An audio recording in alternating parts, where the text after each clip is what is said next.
कधी घरात शांतता नसते, कधी पैसा येतो पण टिकत नाही, कधी आरोग्य त्रास देतं आणि आपण म्हणतो देव साक्षी आहे तरी असं का होतं? पण देव साक्षी असला तरी आपण त्याला योग्य स्थान दिलं का? आजच्या या व्हिडिओमध्ये आपण जाणून घेणार आहोत देवघराची योग्य मांडणी, पूजा करताना करायच्या व टाळायच्या गोष्टी आणि त्यामागचं शास्त्र आणि आध्यात्मिक कारण ज्या घरात देव योग्य रीतीने स्थापन असतो त्या घरात लक्ष्मी, शांतता आणि समृद्धी नांदते. आता बघूया देवघराची योग्य मांडणी आणि नियम. देवघराचा आकार व दिशा.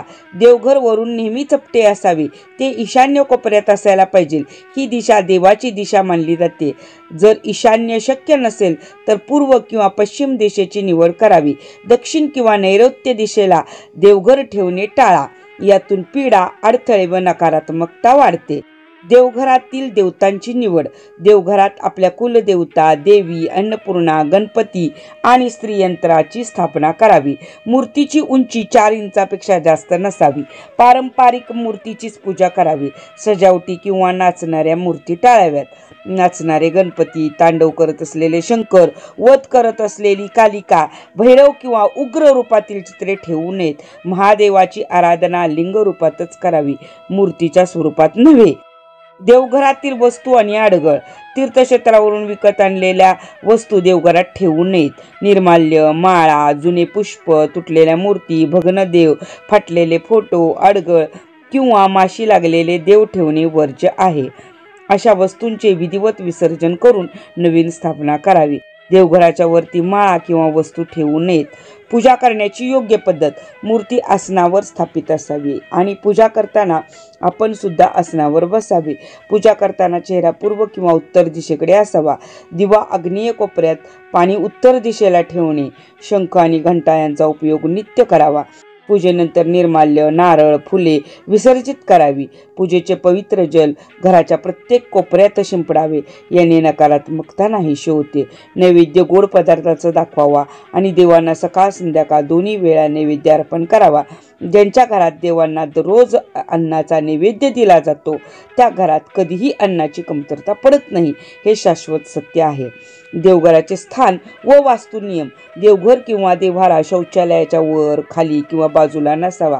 दक्षिण भिंतीवर देवाचे फोटो लावू नयेत. देव्हाऱ्याच्या समोर तिजोरी नसावी. पूजाघराच्या प्रवेशद्वारासमोरही देवाचे फोटो लावू नयेत. देव्हाऱ्यास उंबरठा असावा. जर फ्लॅटमध्ये राहत असाल तर तो भिंतीवर बसवू शकता. खाली लाकडी फळी ठोकावी.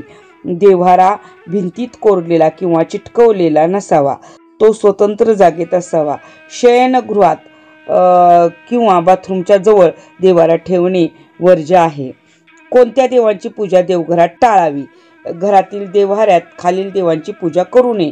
भगवान शंकर मूर्ती रूपात, कारण त्यांचे सगुण रूप स्मशानाशी संबंधित आहे. मारुती, हनुमान. अखंड मारुतीची मूर्ती कधीही देव्हाऱ्यात ठेवू नये, घरातील वंश खंडित होण्याची शक्यता असते. शनिदेव. जीवन संकटमय आणि उदास होते. मुंजा, पितृआत्मा, त्यामुळे शाप प्राप्त होतो. गायत्री माता, कारण त्यांचे स्वरूप अत्यंत पवित्र व कठीण पालनाचे आहे. कालभैरव, म्हसोबा, पीर, पीरांची चिन्हे, यामुळे कुलदेवतेची कृपा नष्ट होते. इतर नियम व सूचना. देव्हाऱ्यात गुरु आणि शिष्य यांच्या मूर्ती एकत्र नसाव्यात, शिष्याचा कोप होतो. देव शोकेसमध्ये सजावटीसाठी ठेवू नयेत, ते फक्त शोभा करतात, पूजनीय राहत नाहीत. बक्षीस म्हणून मिळालेले किंवा सापडलेले देव देवघरात ठेवू नयेत. आसरा किंवा तात्पुरते देवही न ठेवता त्यांचे शुक्रवारी विसर्जन करावे. देव्हाऱ्यात दत्तक किंवा बुडीत घराण्याचे देव ठेवू नयेत, ते विसर्जन करून नवीन देव करावेत. जरी सोन्याचे असले तरी अशा देवांचा त्याग करावा, अन्यथा पूजकाच्या वंशाचा नाश होतो. देवघराचे महत्त्व. ज्या घरात देव्हारा नाही ते घर आध्यात्मिक दृष्ट्या स्मशानवत असते. स्वतःचं स्वतंत्र कुटुंब झालं तरी प्रत्येकानं स्वतःचा देव्हारा ठेवावा.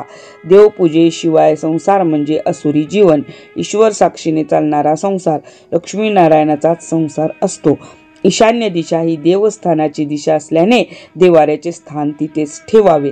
आपल्या घरातील देवघर हे फक्त लाकडाचा कप्पा नाही, ते आपल्या जीवनाचं आध्यात्मिक हृदयस्थान आहे. तिथून निघणारी सकारात्मक ऊर्जा देवाच्या कृपेने कवच बनून आपल्या कुटुंबाचं रक्षण करत असते.